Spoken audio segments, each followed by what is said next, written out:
The Adventures of Sherlock Holmes by Arthur Conan Doyle. The Adventure of the Engineer's Thumb.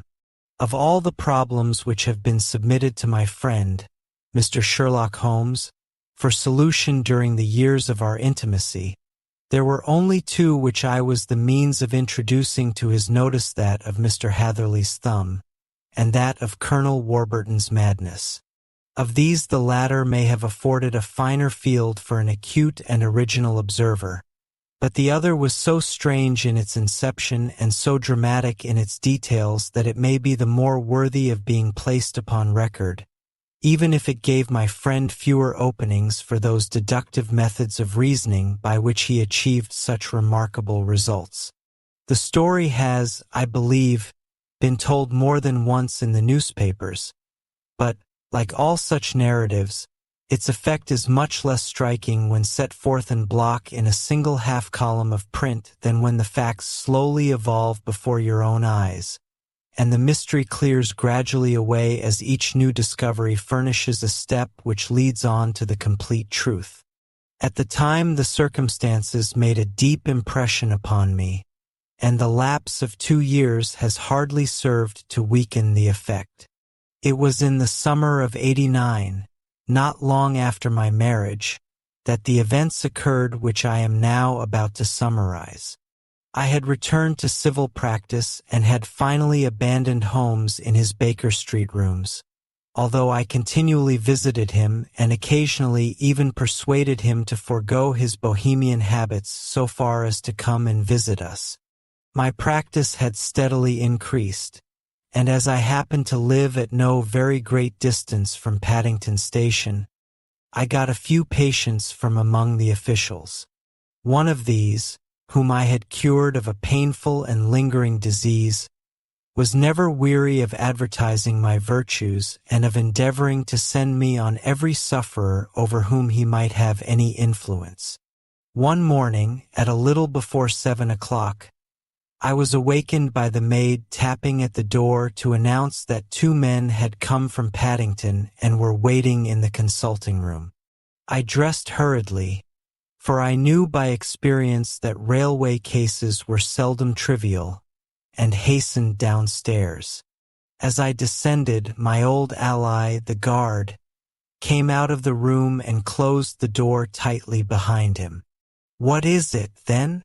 I asked, for his manner suggested that it was some strange creature which he had caged up in my room. "It's a new patient," he whispered. "I thought I'd bring him round myself. Then he couldn't slip away. There he is, all safe and sound. I must go now, doctor. I have my duties just the same as you." And off he went, this trusty tout, without even giving me time to thank him. I entered my consulting room and found a gentleman seated by the table. He was quietly dressed in a suit of heather tweed with a soft cloth cap which he had laid down upon my books. Round one of his hands he had a handkerchief wrapped, which was mottled all over with bloodstains. He was young, not more than 25, I should say, with a strong masculine face, but he was exceedingly pale and gave me the impression of a man who was suffering from some strong agitation, which it took all his strength of mind to control. "I am sorry to knock you up so early, doctor," said he, "but I have had a very serious accident during the night. I came in by train this morning, and on inquiring at Paddington as to where I might find a doctor, a worthy fellow very kindly escorted me here. I gave the maid a card, but I see that she has left it upon the side table." I took it up and glanced at it. "Mr. Victor Hatherley, hydraulic engineer, 16A Victoria Street, 3rd floor." That was the name, style, and abode of my morning visitor. "I regret that I have kept you waiting," said I, sitting down in my library chair. "You are fresh from a night journey, I understand, which is in itself a monotonous occupation. "Oh, my night could not be called monotonous," said he and laughed. He laughed very heartily, with a high, ringing note, leaning back in his chair and shaking his sides. All my medical instincts rose up against that laugh. "Stop it," I cried.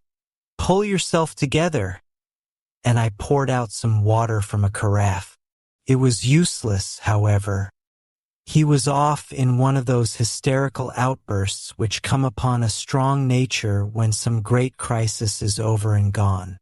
Presently he came to himself once more, very weary and pale-looking. "I have been making a fool of myself," he gasped. "Not at all. Drink this." I dashed some brandy into the water, and the color began to come back to his bloodless cheeks. "That's better," said he.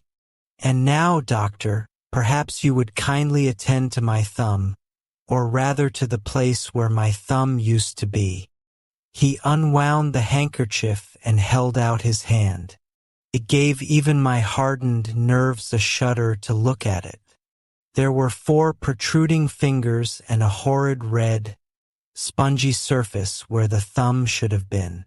It had been hacked or torn right out from the roots. "Good heavens!" I cried. "This is a terrible injury. It must have bled considerably." Yes, it did. I fainted when it was done, and I think that I must have been senseless for a long time. When I came to, I found that it was still bleeding, so I tied one end of my handkerchief very tightly round the wrist and braced it up with a twig. "Excellent! You should have been a surgeon. It is a question of hydraulics, you see, and came within my own province." "This has been done," said I, examining the wound, "by a very heavy and sharp instrument." "A thing like a cleaver," said he. "An accident, I presume?" "By no means." "What? A murderous attack?" "Very murderous indeed." "You horrify me." I sponged the wound, cleaned it, dressed it, and finally covered it over with cotton wadding and Carbolese bandages. He lay back without wincing, though he bit his lip from time to time. "How is that?" I asked when I had finished. "Capital. Between your brandy and your bandage, I feel a new man. I was very weak, but I have had a good deal to go through. Perhaps you had better not speak of the matter. It is evidently trying to your nerves." "Oh no, not now. I shall have to tell my tale to the police. But between ourselves, if it were not for the convincing evidence of this wound of mine, I should be surprised if they believed my statement, for it is a very extraordinary one, and I have not much in the way of proof with which to back it up. And even if they believe me, the clues which I can give them are so vague that it is a question whether justice will be done." "Ha!" cried I. "If it is anything in the nature of a problem which you desire to see solved, I should strongly recommend you to come to my friend, Mr. Sherlock Holmes, before you go to the official police." "Oh, I have heard of that fellow," answered my visitor, "and I should be very glad if he would take the matter up, though of course I must use the official police as well. Would you give me an introduction to him?" "I'll do better. I'll take you round to him myself." "I should be immensely obliged to you. We'll call a cab and go together. We shall just be in time to have a little breakfast with him. Do you feel equal to it?" "Yes.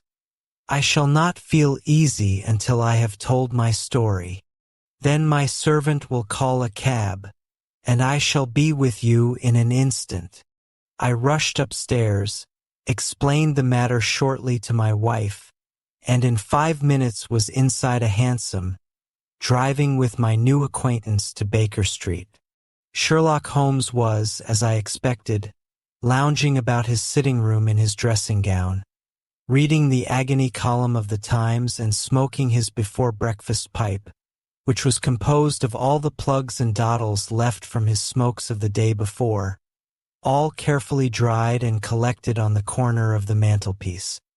He received us in his quietly genial fashion, ordered fresh rashers and eggs, and joined us in a hearty meal.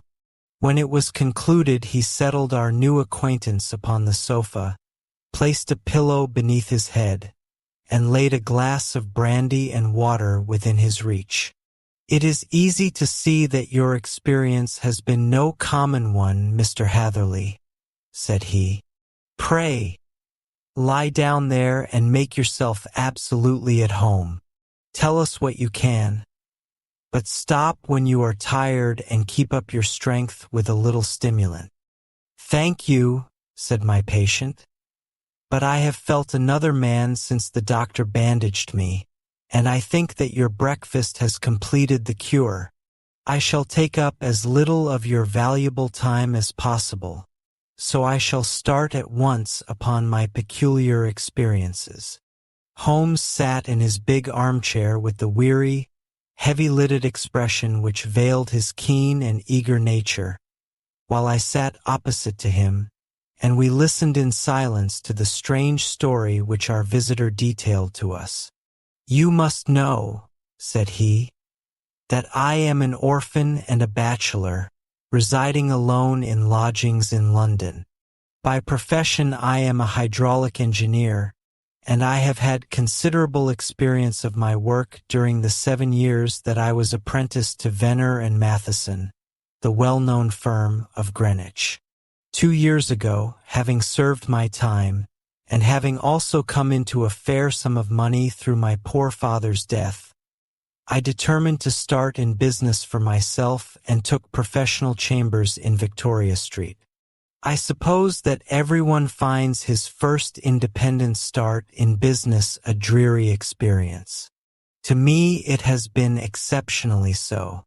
During 2 years I have had 3 consultations and 1 small job, and that is absolutely all that my profession has brought me. My gross takings amount to £27.10. Every day, from 9 in the morning until 4 in the afternoon, I waited in my little den, until at last my heart began to sink, and I came to believe that I should never have any practice at all. Yesterday, however, just as I was thinking of leaving the office, my clerk entered to say there was a gentleman waiting who wished to see me upon business. He brought up a card, too, with the name of Colonel Lysander Stark engraved upon it. Close at his heels came the colonel himself, a man rather over the middle size, but of an exceeding thinness. I do not think that I have ever seen so thin a man. His whole face sharpened away into nose and chin, and the skin of his cheeks was drawn quite tense over his outstanding bones. Yet this emaciation seemed to be his natural habit, and due to no disease, for his eye was bright, his step brisk, and his bearing assured. He was plainly but neatly dressed, and his age, I should judge, would be nearer 40 than 30. "Mr. Hatherley?" said he, with something of a German accent. "You have been recommended to me, Mr. Hatherley, as being a man who is not only proficient in his profession, but is also discreet and capable of preserving a secret." I bowed, feeling as flattered as any young man would at such an address. "May I ask who it was who gave me so good a character?"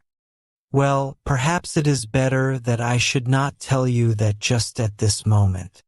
I have it from the same source that you are both an orphan and a bachelor and are residing alone in London." "That is quite correct," I answered. "But you will excuse me if I say that I cannot see how all this bears upon my professional qualifications. I understand that it was on a professional matter that you wished to speak to me." "Undoubtedly so, but you will find that all I say is really to the point. I have a professional commission for you, but absolute secrecy is quite essential absolute secrecy, you understand? And of course we may expect that more from a man who is alone than from one who lives in the bosom of his family. If I promise to keep a secret, said I, you may absolutely depend upon my doing so. He looked very hard at me as I spoke, and it seemed to me that I had never seen so suspicious and questioning an eye. Do you promise, then? Said he at last. Yes, I promise. Absolute and complete silence before, during, and after? No reference to the matter at all, either in word or writing. I have already given you my word. Very good. He suddenly sprang up, and darting like lightning across the room, he flung open the door. The passage outside was empty. That's all right, said he, coming back.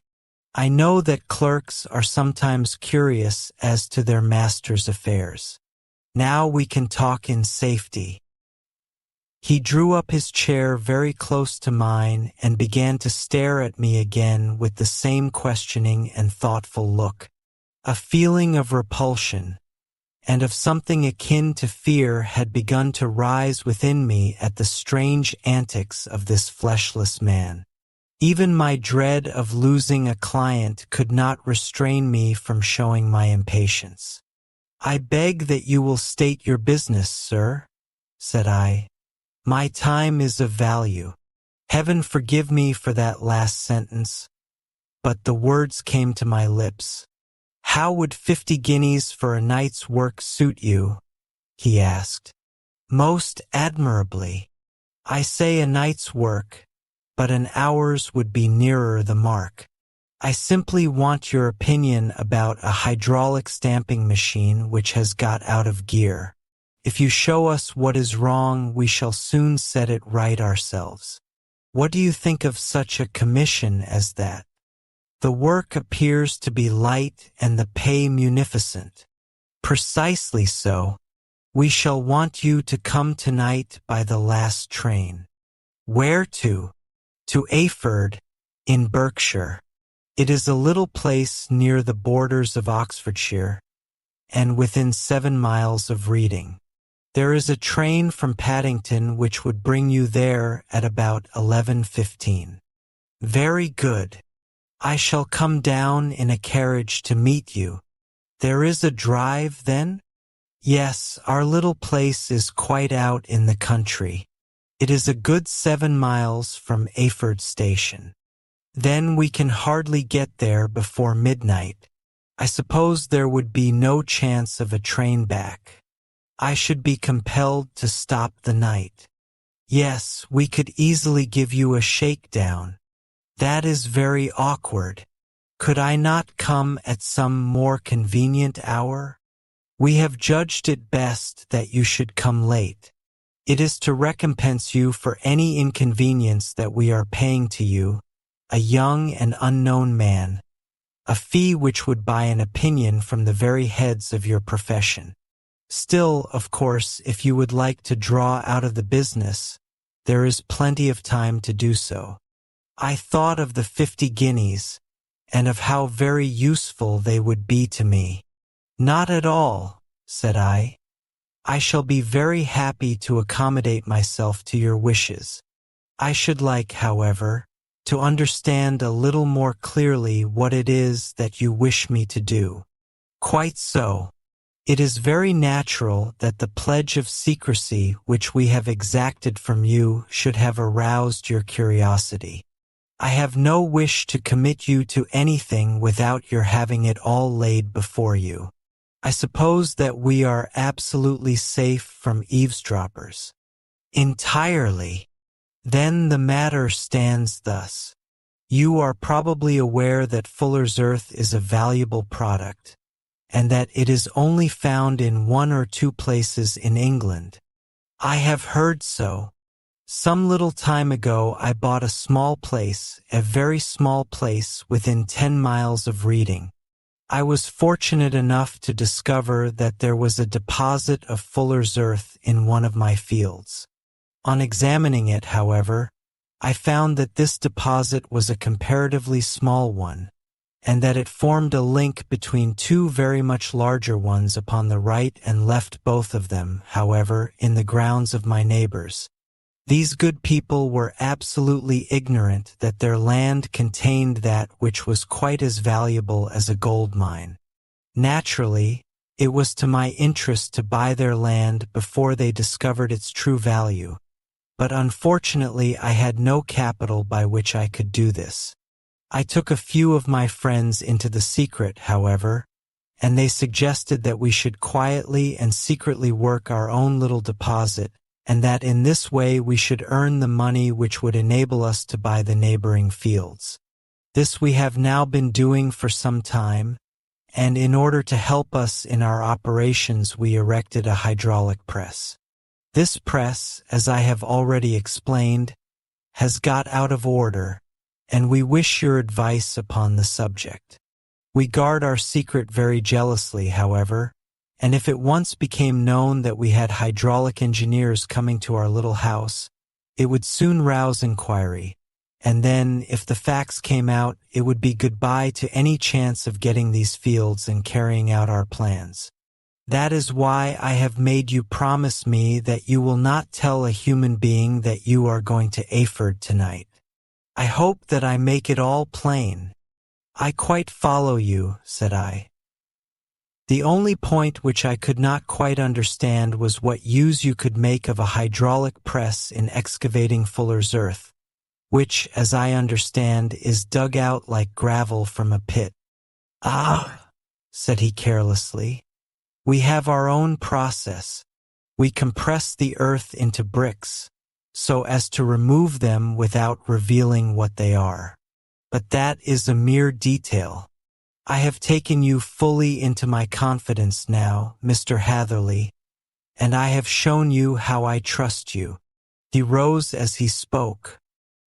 I shall expect you, then, at Ayford at 11:15. I shall certainly be there, and not a word to a soul.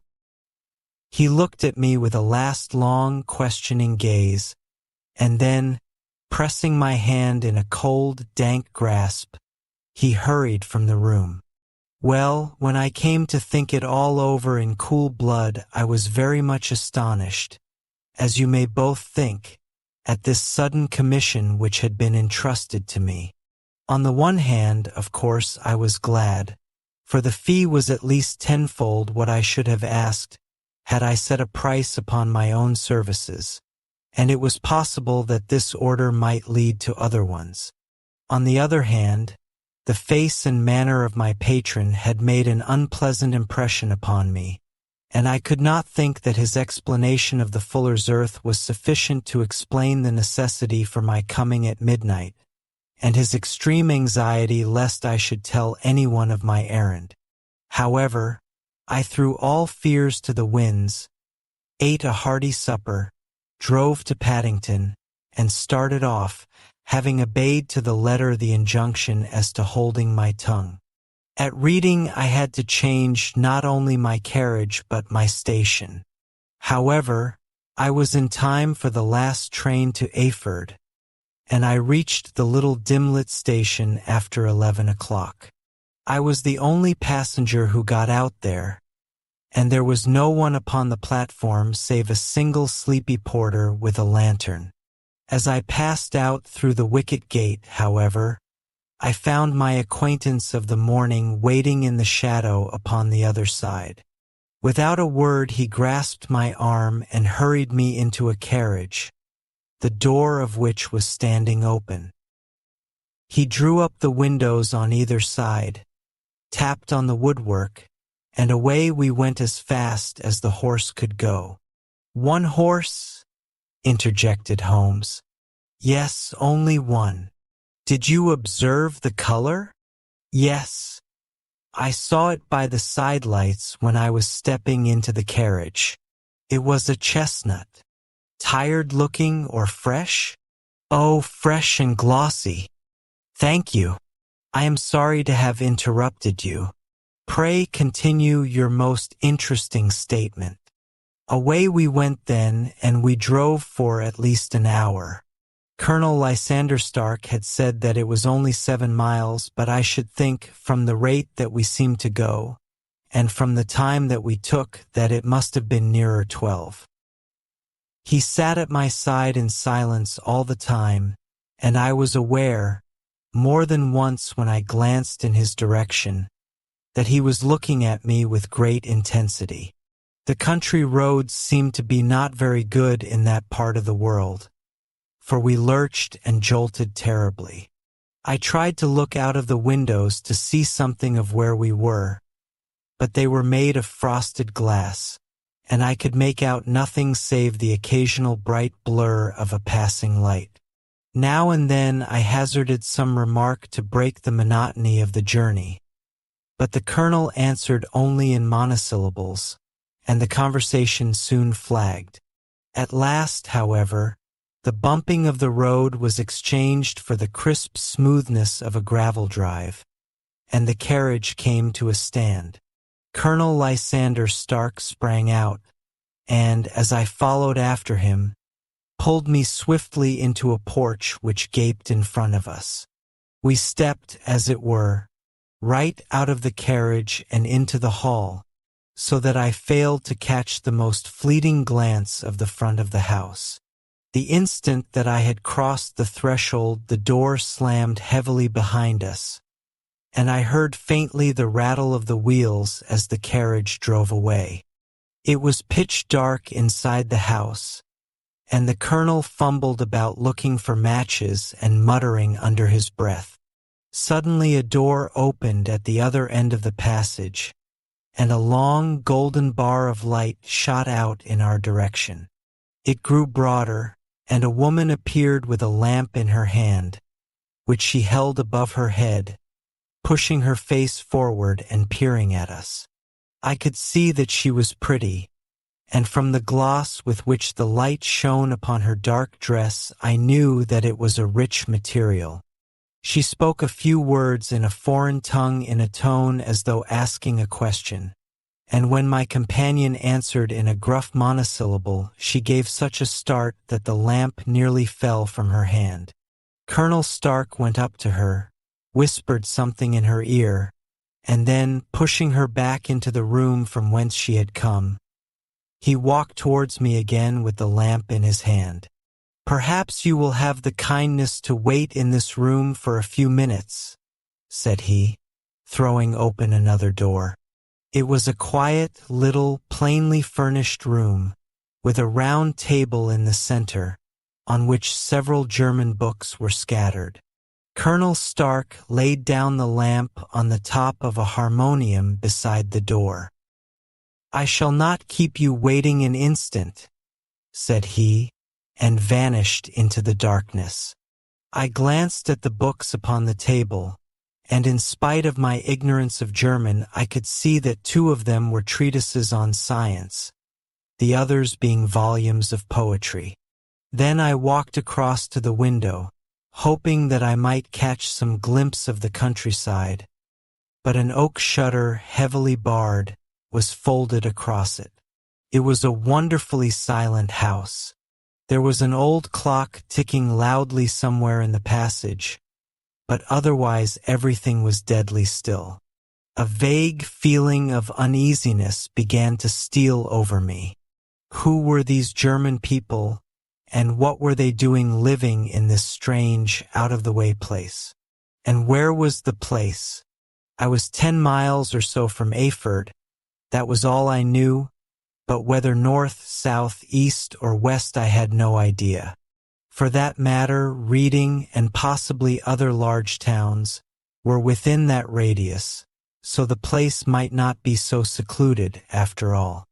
Yet it was quite certain from the absolute stillness that we were in the country.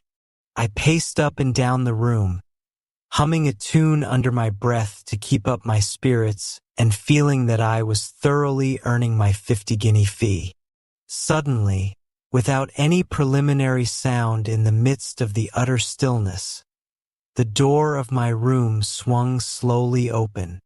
The woman was standing in the aperture, the darkness of the hall behind her, the yellow light from my lamp beating upon her eager and beautiful face. I could see at a glance that she was sick with fear, and the sight sent a chill to my own heart. She held up one shaking finger to warn me to be silent, and she shot a few whispered words of broken English at me, her eyes glancing back, like those of a frightened horse, into the gloom behind her. "I would go," said she, trying hard, as it seemed to me, to speak calmly. "I would go. I should not stay here. There is no good for you to do." "But, madam," said I have not yet done what I came for. I cannot possibly leave until I have seen the machine." "It is not worth your while to wait," she went on. "You can pass through the door. No one hinders." And then, seeing that I smiled and shook my head, she suddenly threw aside her constraint and made a step forward, with her hands wrung together. "For the love of heaven," she whispered, "get away from here before it is too late." But I am somewhat headstrong by nature, and the more ready to engage in an affair when there is some obstacle in the way.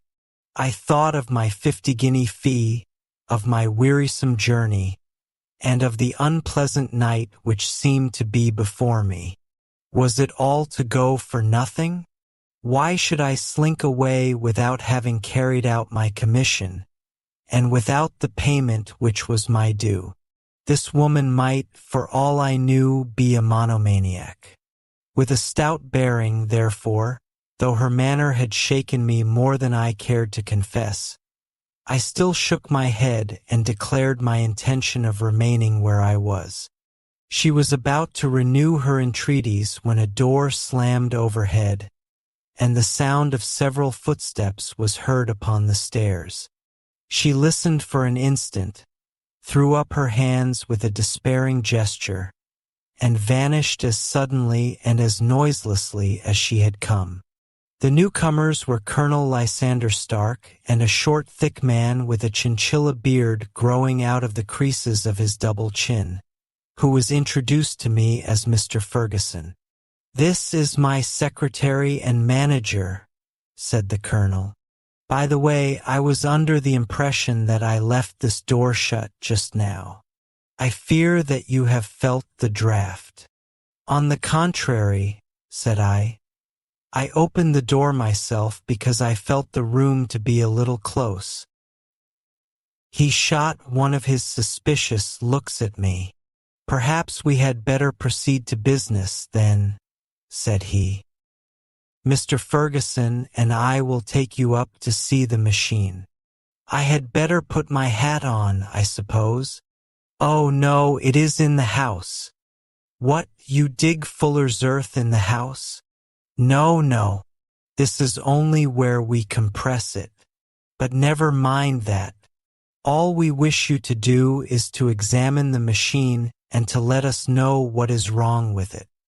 We went upstairs together, the colonel first with the lamp, the fat manager and I behind him. It was a labyrinth of an old house, with corridors, passages, narrow winding staircases, and little low doors, the thresholds of which were hollowed out by the generations who had crossed them. There were no carpets and no signs of any furniture above the ground floor, while the plaster was peeling off the walls, and the damp was breaking through in green, unhealthy blotches. I tried to put on as unconcerned an air as possible, but I had not forgotten the warnings of the lady, even though I disregarded them, and I kept a keen eye upon my two companions. Ferguson appeared to be a morose and silent man, but I could see from the little that he said that he was at least a fellow countryman. Colonel Lysander Stark stopped at last before a low door, which he unlocked. Within was a small, square room, in which the three of us could hardly get at one time. Ferguson remained outside, and the colonel ushered me in. "We are now," said he, "actually within the hydraulic press, and it would be a particularly unpleasant thing for us if anyone were to turn it on. The ceiling of this small chamber is really the end of the descending piston, and it comes down with the force of many tons upon this metal floor. There are small lateral columns of water outside which receive the force, and which transmit and multiply it in the manner which is familiar to you.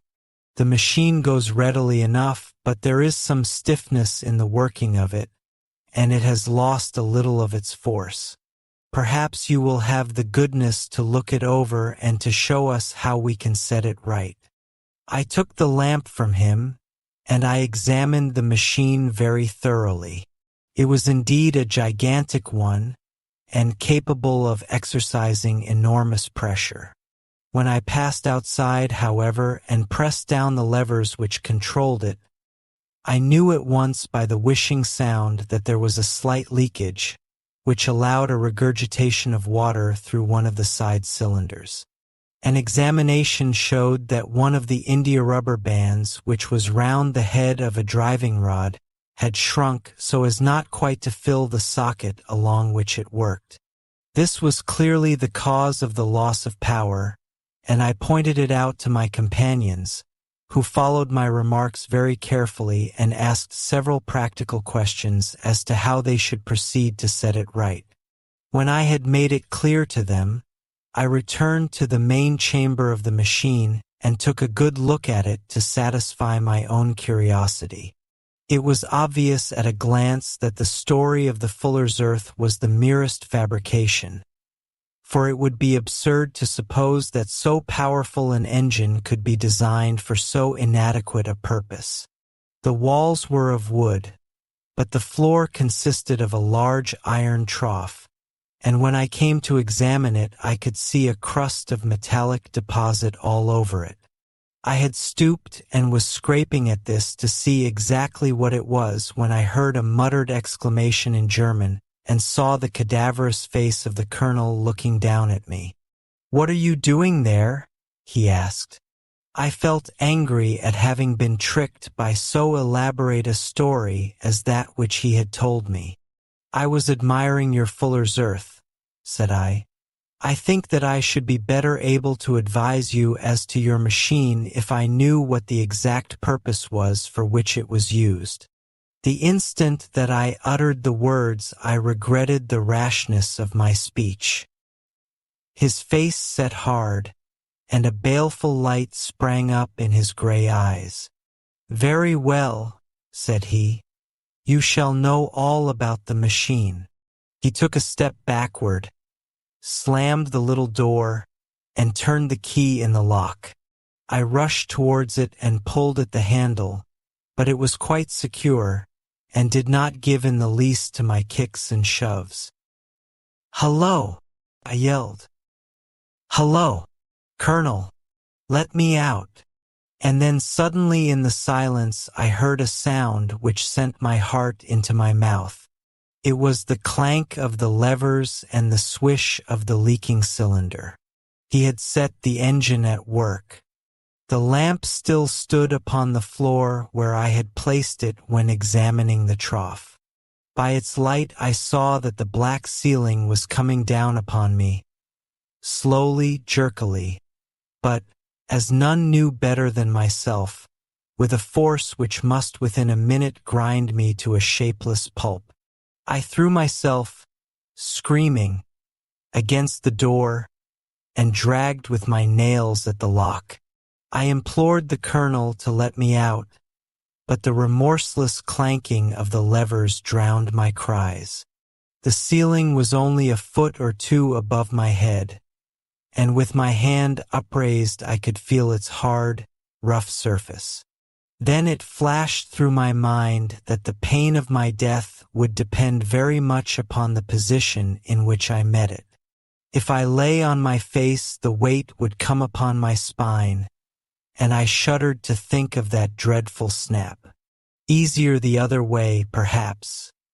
And yet, Had I the nerve to lie and look up at that deadly black shadow wavering down upon me?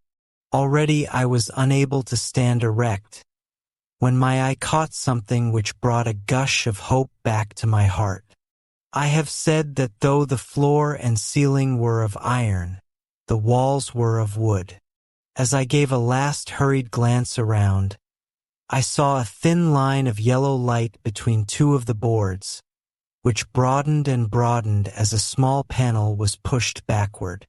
For an instant I could hardly believe that here was indeed a door which led away from death. The next instant I threw myself through, and lay half fainting upon the other side. The panel had closed again behind me, but the crash of the lamp, and a few moments afterwards the clang of the two slabs of metal, told me how narrow had been my escape. I was recalled to myself by a frantic plucking at my wrist, and I found myself lying upon the stone floor of a narrow corridor, while a woman bent over me and tugged at me with her left hand, while she held a candle in her right. It was the same good friend whose warning I had so foolishly rejected. "Come, come," she cried breathlessly. "They will be here in a moment. They will see that you are not there. Oh, do not waste the so precious time, but come." This time, at least, I did not scorn her advice. I staggered to my feet and ran with her along the corridor and down a winding stair. The ladder led to another broad passage, and just as we reached it we heard the sound of running feet and the shouting of two voices, one answering the other from the floor on which we were and from the one beneath.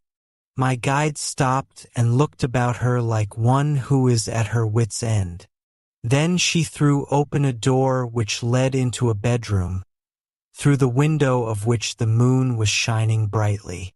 "It is your only chance," said she. "It is high, but it may be that you can jump it."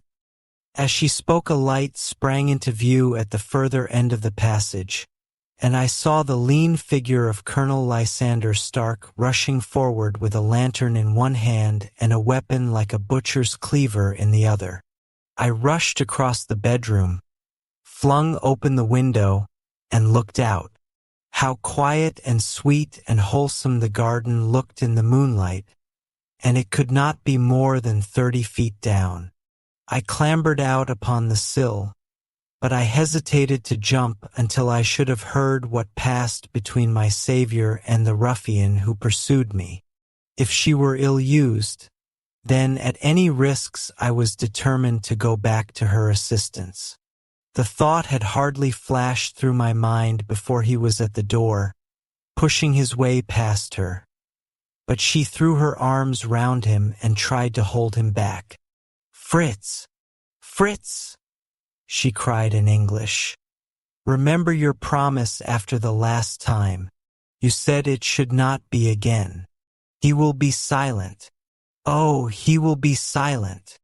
"You are mad, Elise," he shouted, struggling to break away from her. "You will be the ruin of us. He has seen too much. Let me pass, I say." He dashed her to one side, and, rushing to the window, cut at me with his heavy weapon. I had let myself go, and was hanging by the hands to the sill, when his blow fell. I was conscious of a dull pain. My grip loosened, and I fell into the garden below. I was shaken but not hurt by the fall, so I picked myself up and rushed off among the bushes as hard as I could run, for I understood that I was far from being out of danger yet.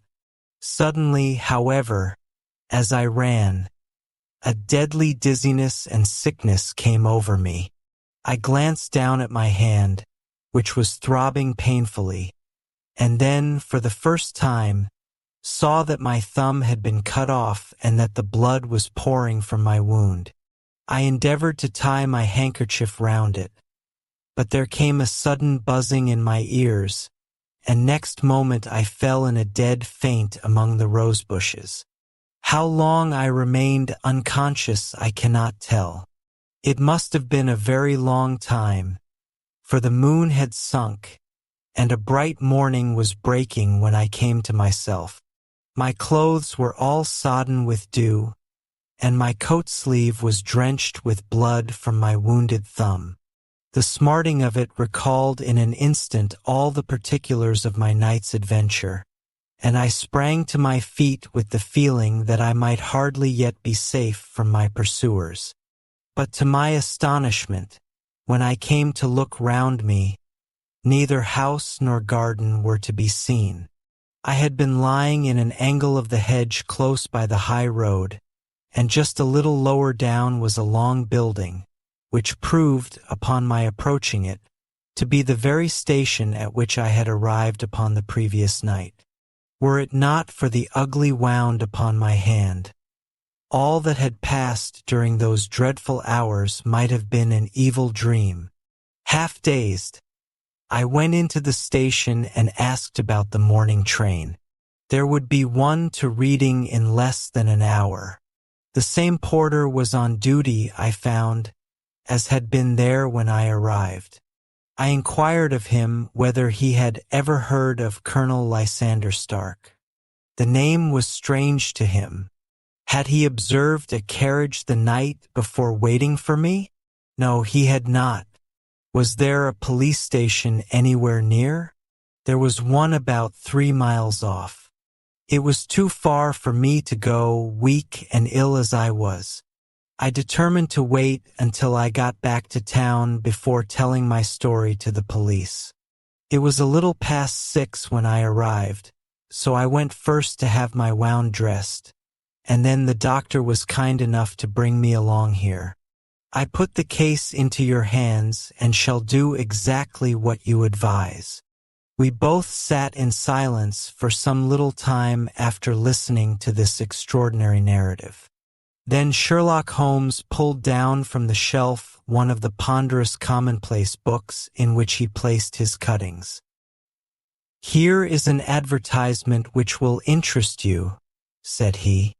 "It appeared in all the papers about a year ago. Listen to this.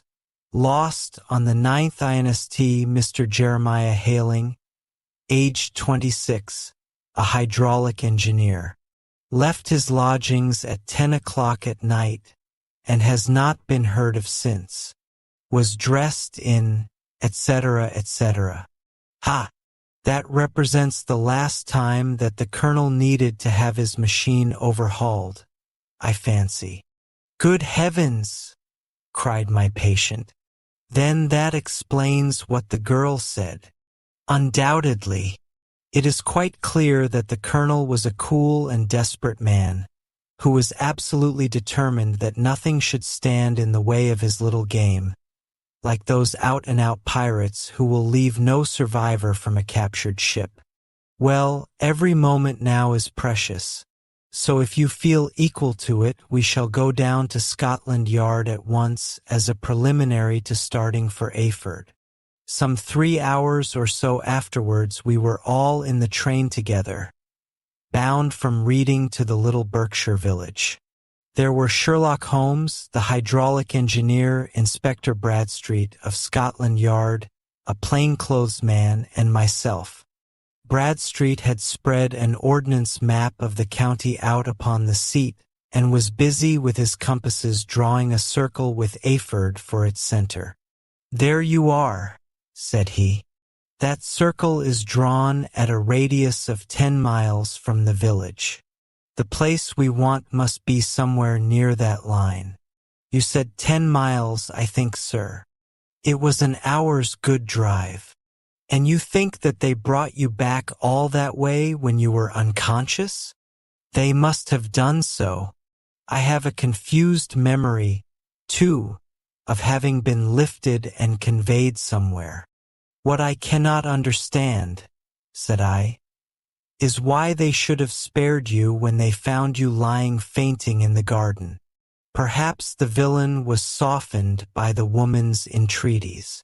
I hardly think that likely. I never saw a more inexorable face in my life. "Oh, we shall soon clear up all that," said Bradstreet.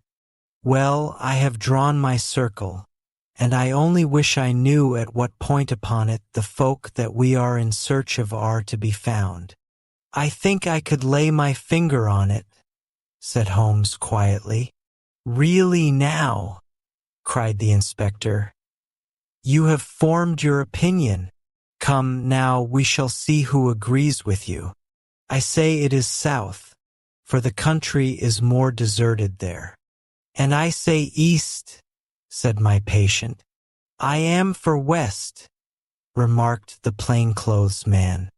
"There are several quiet little villages up there."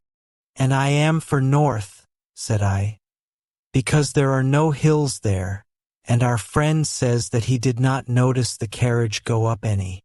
"Come," cried the inspector, laughing. "It's a very pretty diversity of opinion. We have boxed the compass among us. Who do you give your casting vote to? You are all wrong. But we can't all be." "Oh, yes, you can. This is my point." He placed his finger in the center of the circle. "This is where we shall find them." "But the 12-mile drive?" gasped Hatherley. "6 out and 6 back. Nothing simpler. You say yourself that the horse was fresh and glossy when you got in. How could it be that if it had gone 12 miles over heavy roads?" "Indeed, it is a likely ruse enough," observed Bradstreet thoughtfully. "Of course there can be no doubt as to the nature of this gang." "None at all," said Holmes. "They are coiners on a large scale, and have used the machine to form the amalgam which has taken the place of silver. We have known for some time that a clever gang was at work," said the inspector. "They have been turning out half-crowns by the thousand. We even traced them as far as Reading, but could get no farther, for they had covered their traces in a way that showed that they were very old hands.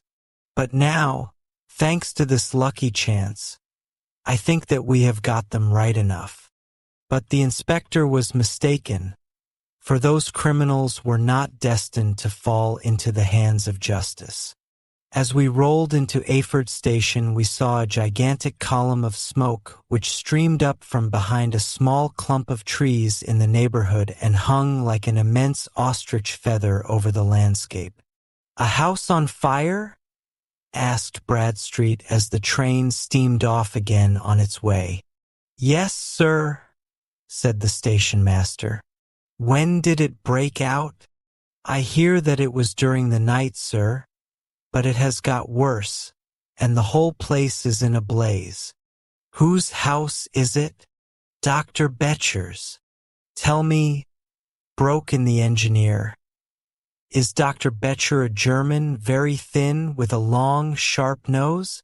The station master laughed heartily. "No, sir, Dr. Betcher is an Englishman, and there isn't a man in the parish who has a better lined waistcoat. But he has a gentleman staying with him, a patient, as I understand, who is a foreigner, and he looks as if a little good Berkshire beef would do him no harm." The station master had not finished his speech before we were all hastening in the direction of the fire. The road topped a low hill, and there was a great widespread whitewashed building in front of us, spouting fire at every chink and window, while in the garden in front 3 fire engines were vainly striving to keep the flames under. "That's it!" cried Hatherley, in intense excitement. "There is the gravel drive, and there are the rose bushes where I lay. That second window is the one that I jumped from." "Well, at least," said Holmes, "you have had your revenge upon them. There can be no question that it was your oil lamp which, when it was crushed in the press, set fire to the wooden walls, though no doubt they were too excited in the chase after you to observe it at the time. Now keep your eyes open in this crowd for your friends of last night. though I very much fear that they are a good 100 miles off by now." And Holmes' fears came to be realized. For from that day to this no word has ever been heard either of the beautiful woman, the sinister German, or the morose Englishman. Early that morning a peasant had met a cart containing several people and some very bulky boxes driving rapidly in the direction of Reading, but there all traces of the fugitives disappeared, and even Holmes' ingenuity failed ever to discover the least clue as to their whereabouts. The firemen had been much perturbed at the strange arrangements which they had found within, and still more so by discovering a newly severed human thumb upon a windowsill of the second floor. About sunset, however, their efforts were at last successful, and they subdued the flames, but not before the roof had fallen in, and the whole place been reduced to such absolute ruin that, save some twisted cylinders and iron piping, not a trace remained of the machinery which had cost our unfortunate acquaintance so dearly. Large masses of nickel and of tin were discovered stored in an outhouse, but no coins were to be found, which may have explained the presence of those bulky boxes which have been already referred to. How our hydraulic engineer had been conveyed from the garden to the spot where he recovered his senses might have remained forever a mystery were it not for the soft mold, which told us a very plain tale. He had evidently been carried down by two persons, one of whom had remarkably small feet and the other unusually large ones. On the whole, it was most probable that the silent Englishman, being less bold or less murderous than his companion, had assisted the woman to bear the unconscious man out of the way of danger. "Well," said our engineer ruefully as we took our seats to return once more to London, "it has been a pretty business for me. I have lost my thumb, and I have lost a 50-guinea fee. And what have I gained?" "Experience," said Holmes, laughing. "Indirectly it may be of value, you know. You have only to put it into words to gain the reputation of being excellent company for the remainder of your existence."